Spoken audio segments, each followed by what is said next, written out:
Ferrand vous invite au cœur de l'histoire sur Europe 1. Le général de Gaulle et la Russie, tel est le titre du dernier ouvrage d'Hélène Carrère d'Encausse, paru en novembre dernier chez Fayard. Franck Ferrand reçoit aujourd'hui le secrétaire perpétuel de l'Académie française. Bonjour Franck. Bonjour Anissa, bonjour à tous. Lorsqu'on reçoit Madame Carrère d'Encausse, c'est souvent pour parler de la Russie, forcément.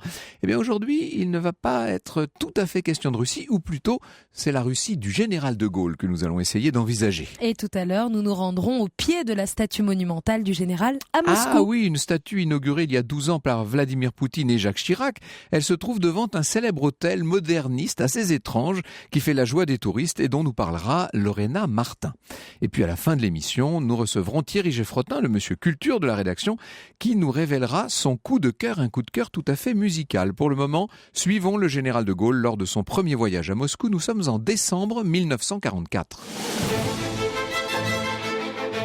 Moscou le 2 décembre 44, à la gare de Koursk, il fait un froid polaire. Charles de Gaulle descend d'un train historique puisqu'il s'agit du convoi spécial dont se servait le tsar Nicolas II pendant la Grande Guerre, lorsqu'il rejoignait la Stavka. Le général a revêtu son uniforme, il porte par-dessus une solide pelisse. Il n'était pas prévu que ce voyage se fasse en train. De Gaulle devait arriver à Moscou par avion, seulement les conditions climatiques l'ont obligé à atterrir à Bakou en Azerbaïdjan et donc on a fait le reste du trajet en train. Le chef du gouvernement provisoire de la République française est accueilli sur le quai de la gare par le ministre russe des Affaires étrangères, Molotov, et par une interminable délégation de diplomates soviétiques. Le général lui-même est à la tête d'une petite délégation, celle-là.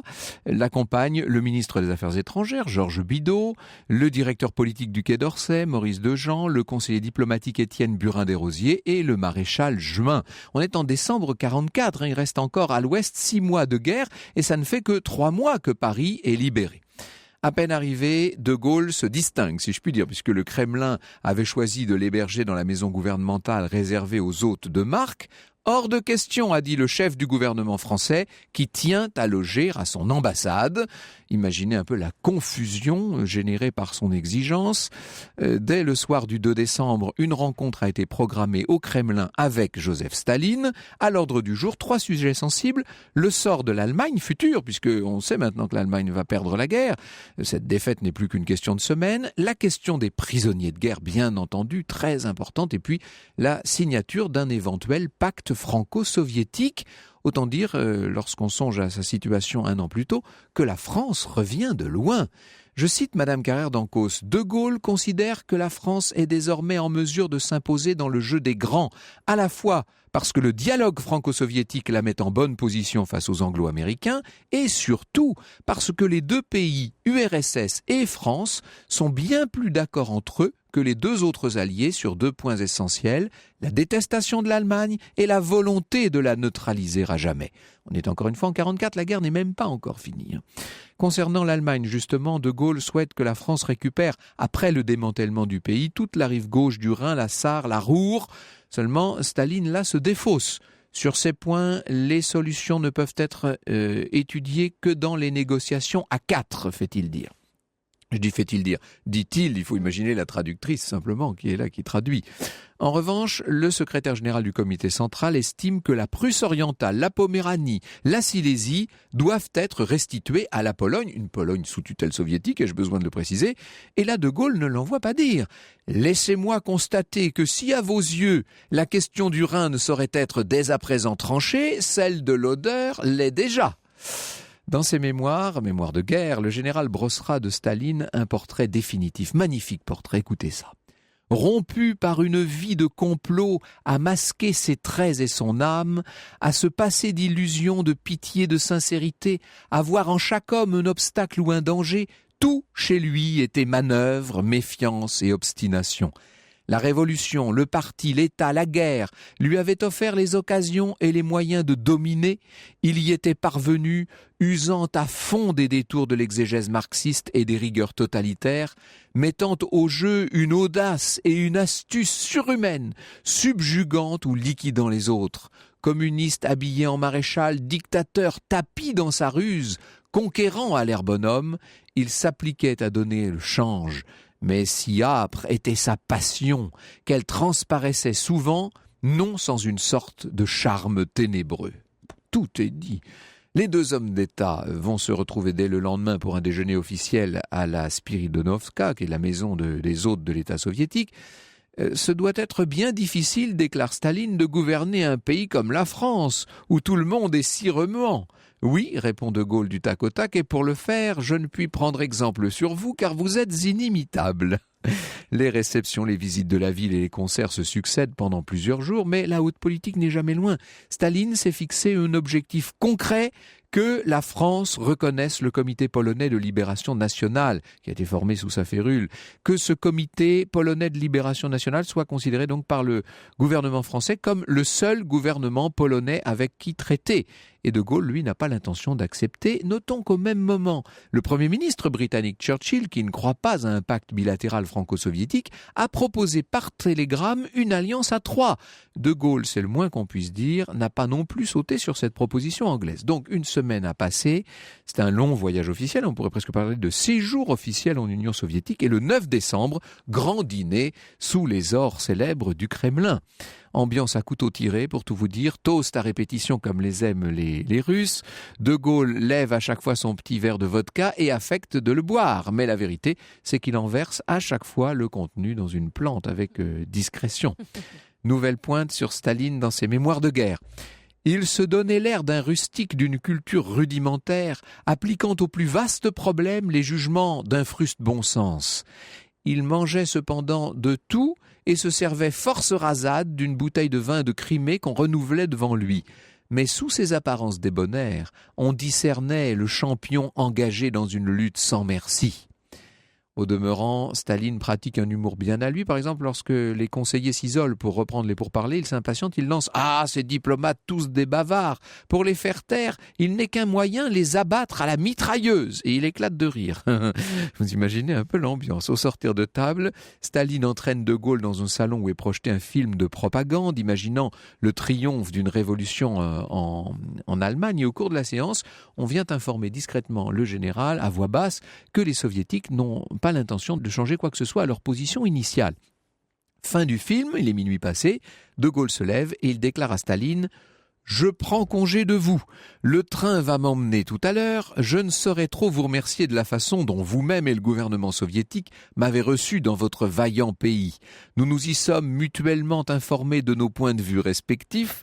Nous avons constaté notre accord sur l'essentiel, qui est que la France et la Russie poursuivent ensemble la guerre jusqu'à la victoire complète. Au revoir, monsieur le maréchal. » Et là-dessus, de Gaulle retourne à son ambassade, persuadé que son petit coup d'éclat va faire fléchir Staline, et il a raison. Les tractations reprennent en pleine nuit, et finalement, un peu avant 5 heures du matin, Staline ayant renoncé à faire reconnaître son fameux comité polonais de libération nationale, le pacte espéré peut être signé dans le bureau de Molotov. Ce qu'il faut en retenir, c'est cet aveu de Staline à de Gaulle. Vous avez tenu bon à la bonne heure. J'aime avoir affaire à quelqu'un qui sache ce qu'il veut, même s'il n'entre pas dans mes vues. Franck Ferrand vous conte l'histoire sur Europe 1.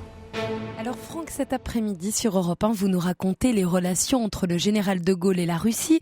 Vous venez de nous raconter sa visite dans le pays en 1944, alors qu'il était chef du gouvernement provisoire. Quels sont les présidents français à s'être rendus en Russie avant le général de Gaulle ? Le premier, c'était Félix Faure, dès 1897, en retour de la célèbre visite du tsar et de la tsarine en France. On est au beau temps de l'alliance franco-russe. Ensuite, Émile Loubet, son successeur, se rend en Russie en 1902. C'est lors de cette visite d'ailleurs que le président français va commettre, vous savez, un impair en refusant une tasse de thé que lui offrait l'impératrice. Il faudra présenter des excuses, mais Émile Loubet n'avait pas tous les usages du monde, pour tout vous dire. Et puis, on se rappelle bien sûr la visite de Raymond Poincaré en juillet 1914, quelques jours seulement avant le début de la guerre. Alors, pour revenir à de Gaulle, vous savez qu'il quitte donc avec éclat le pouvoir en janvier 1946 pour subir les 12 années que l'on appellera sa traversée du désert. Et lorsqu'il revient aux affaires en 1958, Staline est mort depuis 5 ans déjà, et c'est Nikita Khrouchtchev qui règne à cette époque sur les soviets, aurait dit de Gaulle. D'emblée, le nouveau président de la Nouvelle République, la 5e, veut asseoir la position de la France en tant qu'un des 5 membres permanents du Conseil de sécurité des Nations Unies. De Gaulle va privilégier les contacts bilatéraux, contrairement à ce qui était devenu l'habitude sous la 4e République.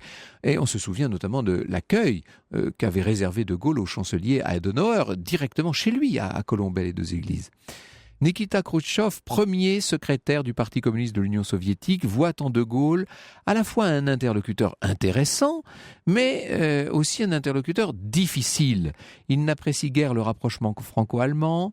Il se réjouit en revanche que De Gaulle marque de plus en plus d'indépendance vis-à-vis de l'OTAN et de la puissance américaine, notamment quand il refuse de stocker des armes atomiques américaines sur le sol français. De Gaulle et Khrouchtchev vont avoir des relations donc qui peuvent être directes, sans doute même encore plus directes que celles qui existaient avec Joseph Staline. De Gaulle a invité Khrouchtchev à venir en France au printemps 60 avec le projet de mettre sur pied à Paris un sommet entre la France, les États-Unis, l'URSS et la Grande-Bretagne, sommet sur le statut de Berlin, sur les relations Est-Ouest et, in fine, sur le désarmement. Notez que ce voyage est donc une grande première puisque jusqu'à présent, aucun chef d'État soviétique n'a été accueilli en France. Les Parisiens en sont restés à la visite du tsar et de la tsarine à la fin du 19e siècle. Nikita Khrouchtchev atterrit donc à Orly le 23 mars 1960 en fin de matinée à la tête d'une impressionnante délégation de 50 dignitaires. Or, d'emblée, Khrouchtchev fait meilleure impression à De Gaulle que Staline. Dans les mémoires d'espoir, il évoquera même un comportement bon enfant. Il est venu en famille avec Madame Khrouchtchev, leur fils, leurs 2 filles et leur gendre. Partout, il paraît chaleureux, alerte et preste malgré son embonpoint, prodiguant les rires et les gestes de cordialité. C'est vrai que Khrouchtchev a de l'humour. Alors on se rappelle évidemment l'épisode de la chaussure à l'Assemblée Générale de l'ONU. Bon, il tapait avec son soulier sur son pupitre, vous savez, mais il déclare à De Gaulle « Oh, moi je ne travaille pas. Un décret du comité central prescrit qu'après 65 ans, hors journée 66, on exerce ses fonctions que 6 heures par jour et 4 jours par semaine. Or, c'est tout juste ce qu'il me faut pour mes voyages et mes audiences. » Bon, ça détend l'atmosphère, mais cette bonhomie dissimule en vérité bien des sujets de tension. À l'Élysée et quelques jours plus tard à Rambouillet, d'ailleurs il y a eu à Rambouillet des problèmes énormes avec l'électricité, etc. Il faut lire à ce propos ce que raconte l'aide de camp du général de Gaulle, le colonel Tesser, qui s'occupait justement de Khrouchtchev pendant sa visite et qui en a de bonnes à raconter. Bref, les 2 hommes vont évoquer l'Allemagne, la sécurité européenne, le désarmement. De Gaulle rappelle à son interlocuteur que malgré ses positions très autonomes, la France n'appartient qu'au monde occidental, qu'elle est fidèle à l'Alliance Atlantique. Un détail qui a son importance, le général ne parle jamais d'Union soviétique. Vous savez, pour lui, c'est toujours et ça demeure la Russie. Lors de sa visite, la famille Khrouchtchev va visiter alors la grande chancellerie de la Légion d'honneur. Ce sont les programmes officiels, le château de Versailles avec le ministre de la Culture, ministre des Affaires culturelles, André Malraux, la maison de Lénine, celle qu'il a habitée à Paris, et puis un certain nombre de sites en province. Madame Khrouchtchev, de son côté, visite sans son mari un hôpital, un lycée, les galeries Lafayette et le musée du Louvre.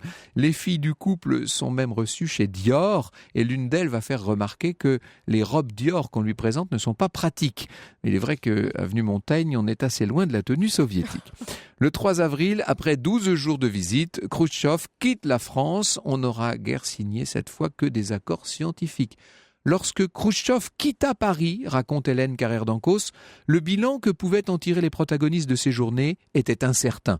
Pour les soviétiques, le général de Gaulle, s'il a opposé une fermeté constante à leur demande de reconnaissance de la République est-allemande, restera le chef d'État occidental qui a constamment répété son attachement au respect des frontières allemandes issues de la guerre et particulièrement à la frontière Oder-Neisse.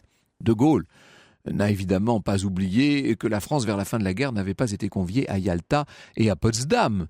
Depuis, il n'a de cesse de vouloir montrer que la puissance française, rétablie dans son intégrité, est de nouveau à même de traiter d'égal à égal avec l'URSS. Bon procédé, Nikita Khrouchtchev invite le général de Gaulle à une visite officielle en Russie, invitation acceptée par le président de la République. Il faut vous dire que les diplomates avaient tout préparé à l'avance, évidemment. Seulement, en 64, Khrouchtchev va quitter le pouvoir en raison de son état de santé. C'est en tout cas ce que nous disent l'agence TASS et la Pravda. Et c'est une troïka conduite par un certain Léonid Brejnev que l'entourage du général va devoir rencontrer pour préparer le déplacement du chef de l'État prévu à l'été 66, 22 ans donc après le séjour chez Staline. Franck Ferrand vous conte l'histoire sur Europe 1. Cet après-midi, Franck Ferrand, vous nous emmenez au cœur de l'histoire des liens qui unissent le général de Gaulle et la Russie.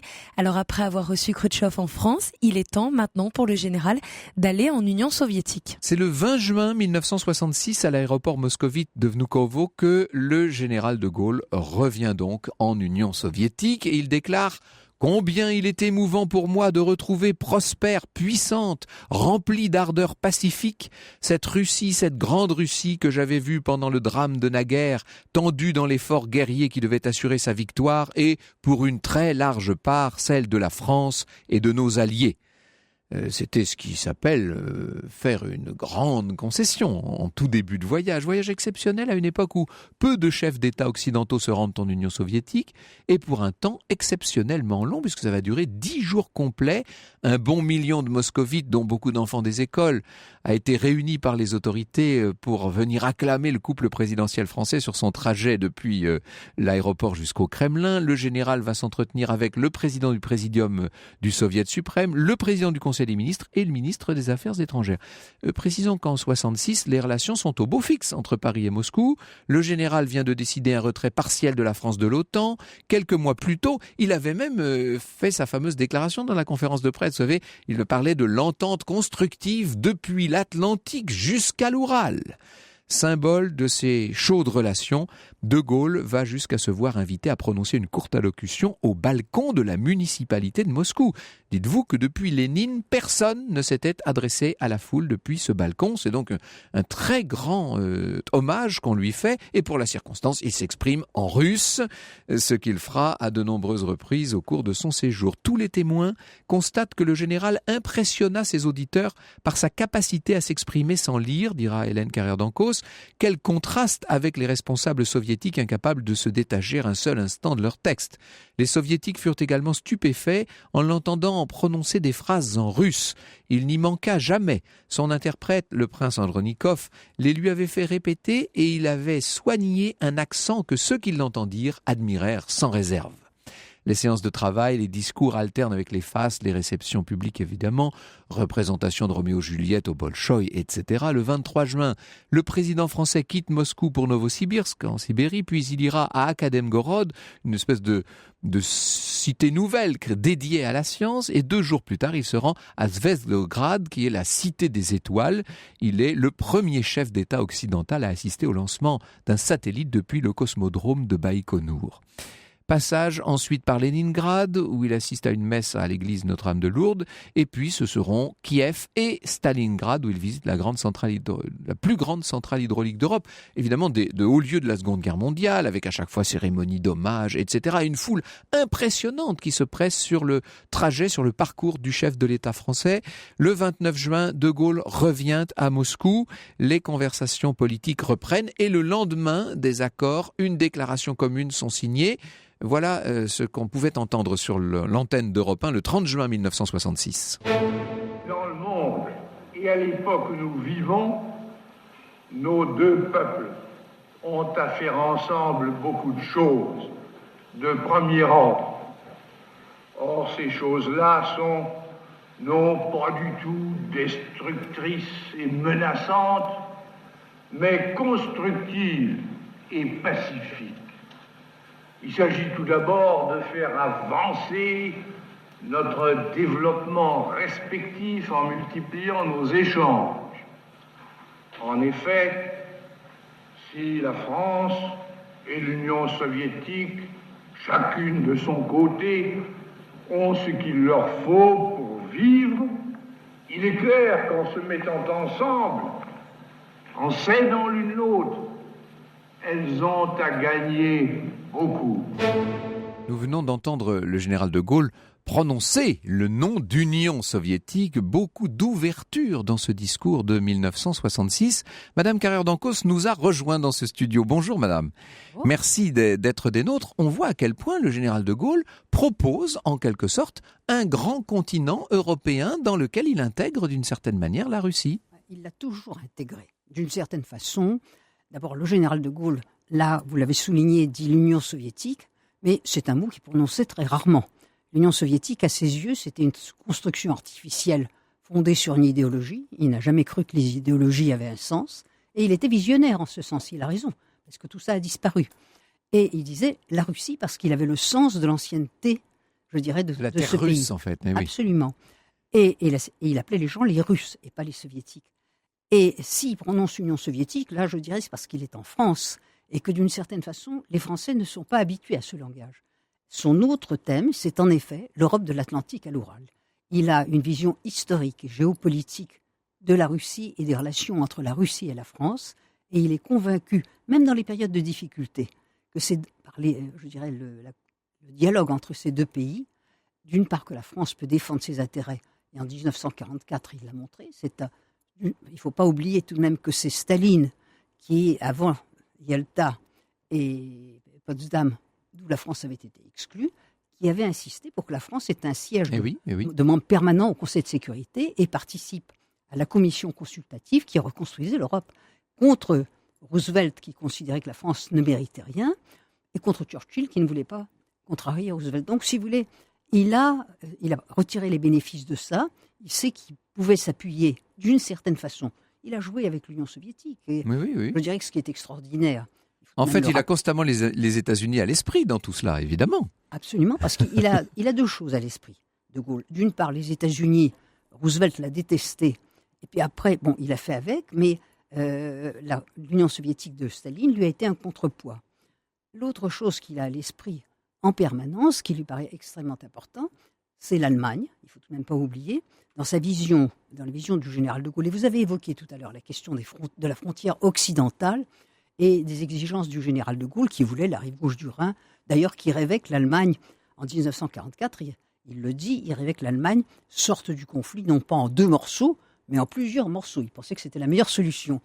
Mais il est tout à fait convaincu, ça c'est sa vision historique, que la France, qui a l'Allemagne à côté d'elle, doit ou bien avoir l'allié de revers qu'est la Russie pour peser sur l'Allemagne, ou bien doit avoir, alors c'est la vision après la réconciliation avec l'Allemagne, je dirais l'invitation faite à Adenauer de venir à Colombelles et deux églises, qui était tout à fait 63 donc, oui. Mais son idée, à ce moment-là, c'est que entre la France et l'Allemagne, il ne devait pas y avoir égalité. Il devait y avoir une France qui dominait, et d'une certaine manière, la Russie en toile de fond, c'était très important. On recréait d'une certaine manière le paysage qui avait été celui de la fin du 19e siècle avec cette alliance franco-russe qui nous servait de revers contre une Allemagne éventuellement dangereuse. Oui, quand même. Et le général de Gaulle, il ne faut pas oublier, c'était un officier d'état-major qui avait tout de même, en 1917, il avait été prisonnier d'abord, ce qu'il avait ressenti très durement, et ensuite, il avait vu la Pologne.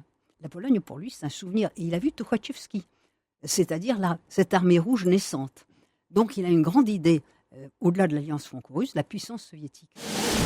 Europe 1, au cœur de l'histoire. Franck Ferrand. Cet après-midi, Franck Ferrand vous plonge au cœur de la relation entre le général de Gaulle et la Russie. Et nous allons beaucoup plus loin grâce à votre invité. Franck, vous recevez le secrétaire perpétuel de l'Académie française, Hélène Carrère d'Encausse, qui est aussi historienne de la Russie et auteur du Général de Gaulle et la Russie, paru chez Fayard. Oui, vous parlez, Anissa, de relation entre le général de Gaulle et la Russie, ce qui est donné au général de Gaulle une stature d'État absolument extraordinaire. Ce sont les conceptions qu'il avait de la Russie.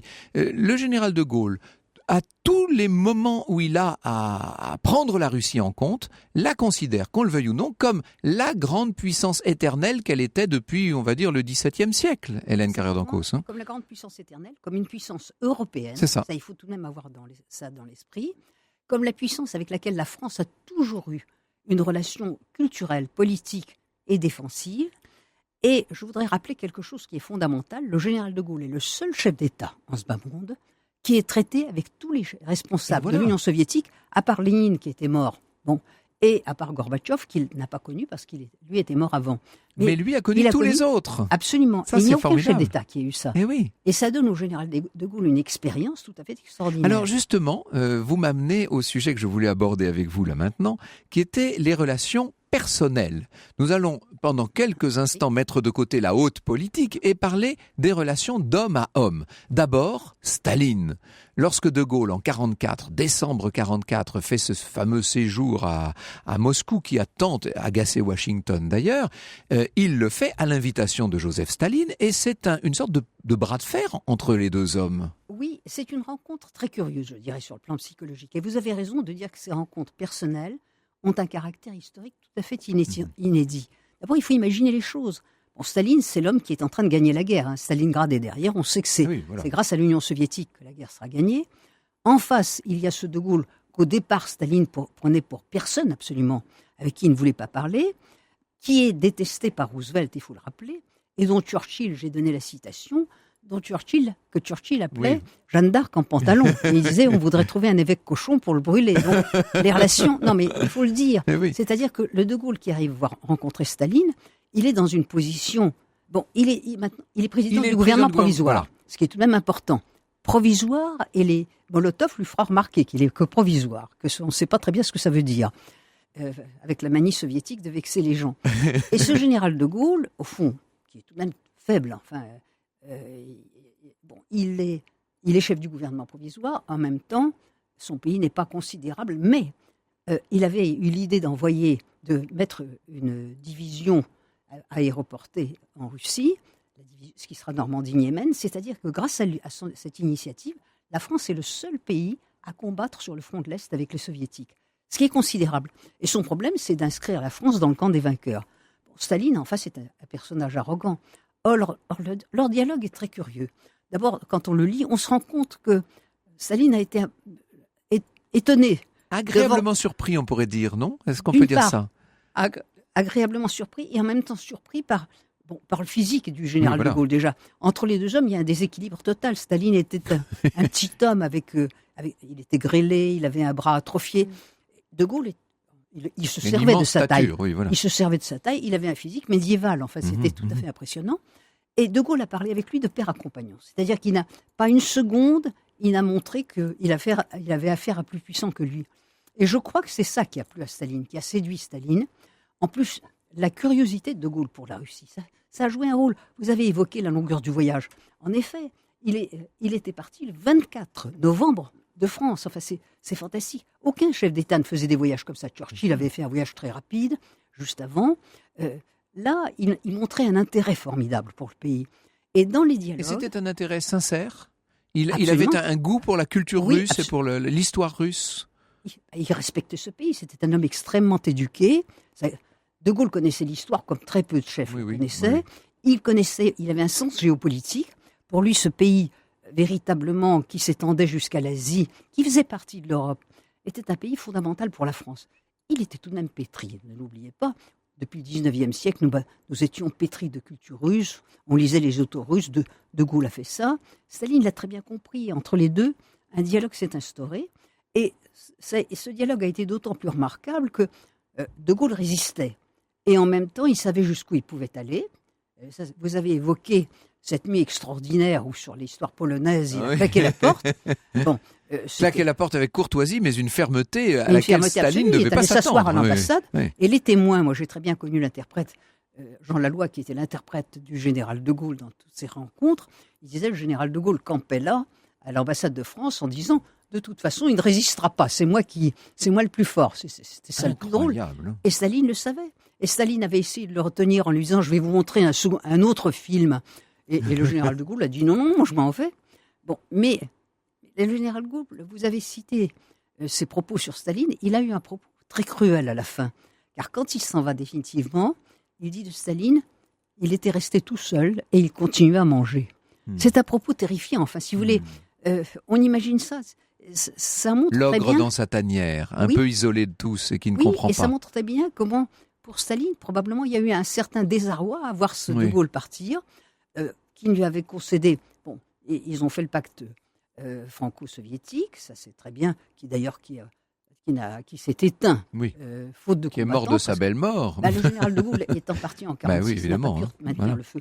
Et pour le général de Gaulle, l'objectif tout de même, la France était un pays où les communistes étaient très puissants. Ils étaient encore armés. Très important. Et il avait besoin de l'appui de Staline, il le savait, pour les calmer. Ça, c'était fondamental. Et il pouvait bien lui concéder quelque chose en échange. Il a concédé très peu avec l'histoire polonaise, puisqu'il a tout simplement accepté d'échanger des envoyés. Mais surtout, ce que je voudrais dire, c'est que De Gaulle était très conscient que et les Anglais et les Américains étaient prêts à lâcher complètement les Polonais.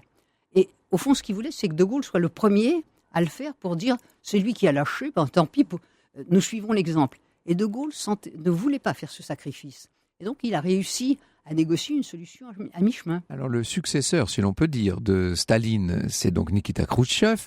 Alors, on a beaucoup raconté, là, il y a quelque temps, à partir des indiscrétions de Madame Kennedy, que l'entretien avec le président Kennedy s'était passé relativement mal et que De Gaulle ne s'était pas entendu avec le nouveau patron de la Maison-Blanche. En revanche, on a l'impression que, si j'ose dire, le courant passe avec Khrouchtchev. Oui, d'ailleurs, il a cette phrase extraordinaire. Il était venu en famille et il a dit une fois, c'est un ménage très sympathique. Voilà, c'est ça. Qui est à propos gaullien, absolument. Oui. Et, bon. Mais c'est vrai qu'il a été frappé par la bonhomie de l'homme. Et puis tout de même, le général de Gaulle était un homme, je dirais, qui avait le sens des événements politiques. Or, Khrouchtchev, il y avait eu la déstalinisation. C'est tout de même l'homme qui avait lu le rapport secret. Il savait ce que ça comportait de courage pour avoir fait ça. Donc, si vous voulez, il avait pour l'homme de l'estime. Et je dois dire que la manière dont ils se sont entendus était très drôle, parce que quand De Gaulle l'a invité, il a choisi la date pour pouvoir faire exploser une bombe juste avant et montrer ce qu'était la puissance de la France à Khrouchtchev, qui a très bien compris. De Gaulle le lui a dit, et Khrouchtchev lui a dit avec un grand sourire, je vous félicite, mais vous savez, ça coûte très cher. C'est-à-dire, au fond, c'était un dialogue de... Vous entrez dans un club dangereux. Oui, c'était...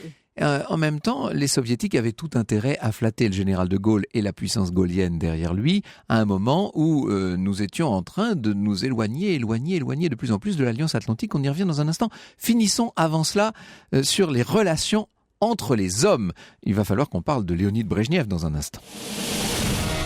Europe 1 au cœur de l'histoire. Franck Ferrand. Nous sommes au cœur de l'histoire des relations entre le général de Gaulle et la Russie. Nous en savons beaucoup plus en détail grâce à votre invité, Franck Ferrand. Vous recevez Hélène Carrère d'Encausse de l'Académie française. Elle est historienne de la Russie et auteure du Général de Gaulle et la Russie, paru chez Fayard. Nous étions en train de parler des relations entre Khrouchtchev, le couple, si je puis dire, le ménage Khrouchtchev et le ménage de Gaulle. Ça s'est très bien passé. Khrouchtchev, j'allais dire, disparaît de la scène en 1964. Et là, il faut compter avec une triade. Lorsqu'on n'est pas kremlinologue, comme vous l'êtes vous-même, Hélène Carrère d'Encausse, ça doit être difficile à comprendre. Est-ce que le général de Gaulle savait à qui il avait affaire à partir de 64 ? Non, il ne savait pas très bien. D'abord, il ne savait pas qui était le plus important. D'ailleurs, personne ne le savait. On voit ça dans les analyses. Mais la seule chose qu'il a vue tout de suite, parce que bon, il y avait Brejnev, Kosygin, qui était l'homme certainement le technocrate le plus compétent. Et celui sur lequel on pouvait Podgorny, faire fond. Qui était chef d'État, qui d'ailleurs avait une particularité très amusante. Il avait une double rangée de dents en or, qui a beaucoup intrigué le général de Gaulle. Bon.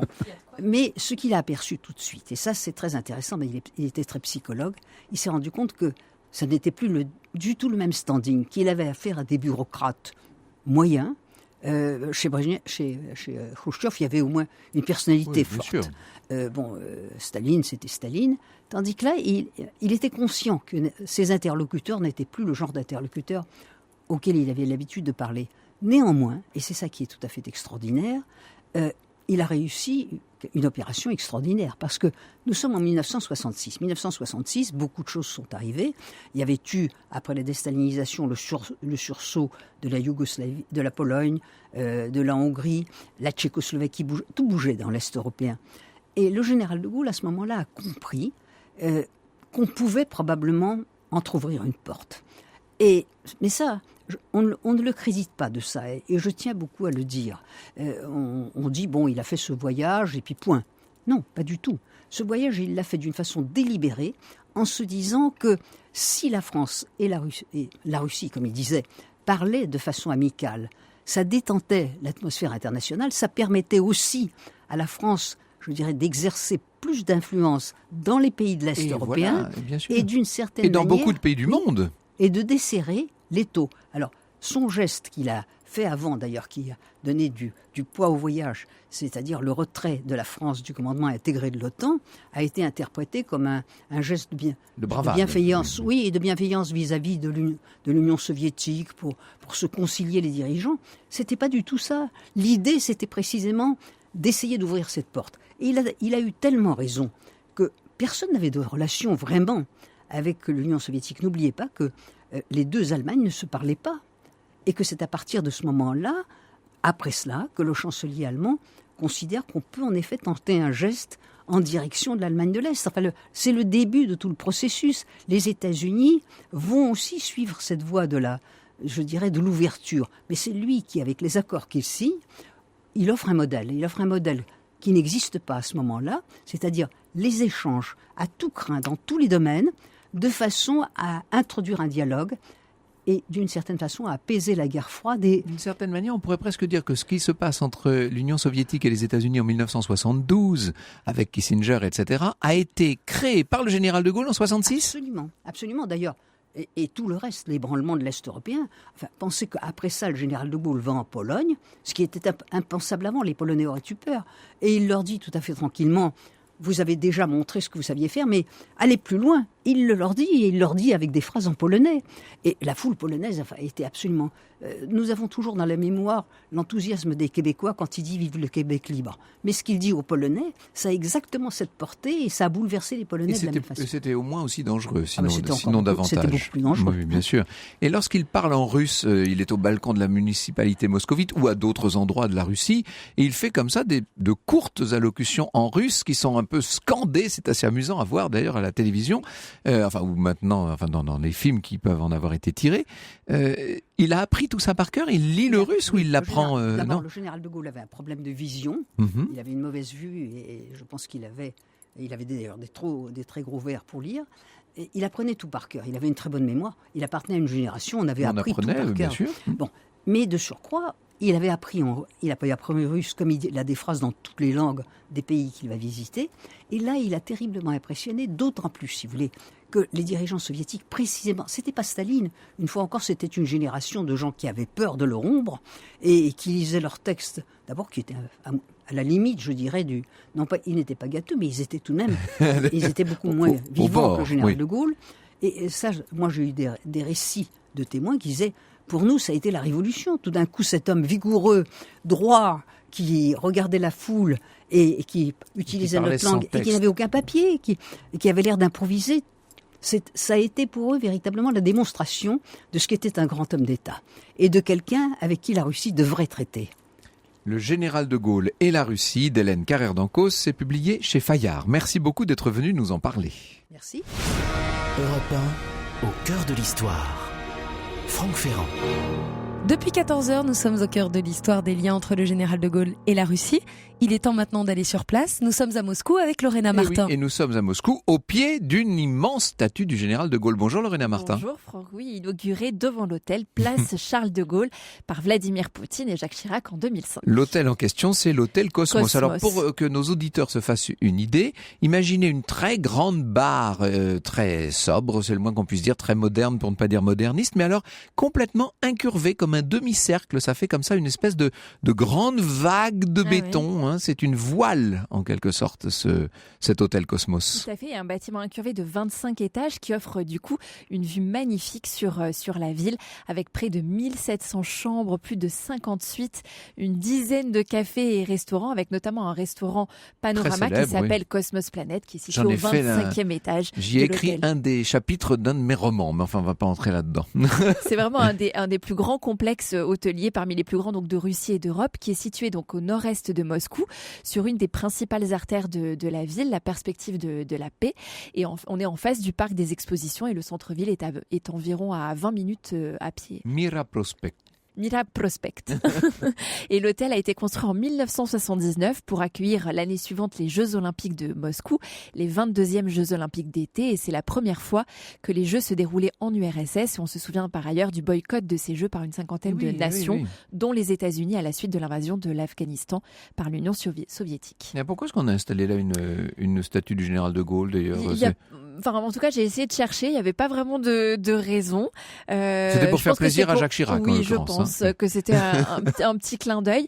Mais en tout cas, c'est l'entreprise française Sefri qui est à l'origine de la construction de l'hôtel. Les architectes étaient soviétiques et français.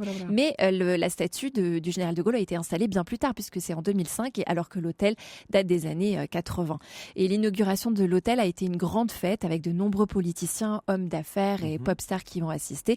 Et depuis son ouverture, l'hôtel a accueilli énormément d'événements, de salons, festivals et reçu de nombreuses personnalités comme Joe Dassin ou Garry Kasparov, le champion olympique russe d'échecs. C'est donc l'hôtel Cosmos de Moscou qui se trouve au 150 de la Perspective de la Paix, tout près du centre de Moscou. Enfin, quand je dis tout près, à quelques stations de ce métro qui, par ailleurs, est un des plus étonnants du monde. Merci beaucoup, Lorena. Au cœur de l'histoire sur Europe 1. Et comme chaque vendredi, pour bien terminer la semaine et bien entamer le week-end, c'est l'heure du coup de cœur. Aujourd'hui, on va parler musique. Vous avez donc fait appel à Thierry Geffrotin du service culture d'Europe 1. Si vous me permettez, Anissa, je vais inverser la logique. C'est parce que nous avons fait appel à Thierry Geffrotin qu'il est question de musique. Bonjour Thierry. Bonjour Franck, bonjour Anissa. Bonjour Thierry. Oui, mon coup de cœur, c'est un ensemble vocal qui s'appelle les King Singers, autrement dit les chanteurs du roi. C'est un ensemble vocal de 6 chanteurs, 2 contre-ténors, un ténor, 2 barytons et une basse. C'est un ensemble un peu particulier, vous voyez. Oui, ça n'est pas un ensemble académique. Voilà, c'est pas soprano, alto, ténor et basse. Distribution habituelle, sont des hommes. Alors le nom renvoie en fait au King's College Cambridge, fameuse institution britannique où ces chanteurs ont étudié il y a 50 ans, puisque l'ensemble a 50 ans. Vous imaginez qu'aujourd'hui, ce ne sont plus les mêmes chanteurs, mais ce sont toujours les King Singers. Pourquoi j'aime ça, vous allez comprendre. Il est un homme en nos villes qui de sa femme est jaloux. Il n'est pas jaloux sans cause, mais il est cocu du tout. Et la la la, je ne vous ai dit la la la, je ne vous dirai. Donc, de la musique renaissance, tout à fait, j'allais dire, normale. Baroque, en tout cas. Voilà. Oui. Alors, ils chantent du baroque, du romantique, ils chantent de la musique contemporaine, ils chantent aussi cela.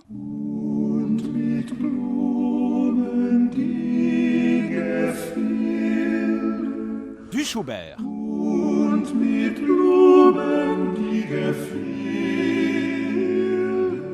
C'est magnifique. C'est magnifique. Vraiment, c'est un ensemble qui s'est trouvé. Ils font le tour du monde. Ils sont en France. Je vous donnerai quelques dates. Alors, il y a des dates? Il y a des dates, absolument. Mercredi prochain à la Salle Gaveau et le lendemain à Mortagne-au-Perche, dans l'Orne. Le lendemain, nous serons le 14 février. Attention à ce que vous dites. Et oui, c'est le bien. 14 février, les Parisiens sont au Casino de Paris. Je me permets de vous le dire. dire. C'est vrai, mais pour ceux qui ne pourraient pas aller vous voir, eh bien, ils iront à la Salle Gaveau. Autrement, il faudra aller voir fin février à Singapour. Vous voyez, ils sont vraiment dans le monde entier. Le voyage sera nettement plus long. Oui, alors je vous dis qu'ils chantent tout et c'est pour ça que j'aime ce genre de musiciens qui font sauter, qui dynamitent les murs, qui font tomber les frontières. Parce que là, on a entendu de la musique de la Renaissance française, du Schubert, de la musique romantique, mais ils chantent aussi cela.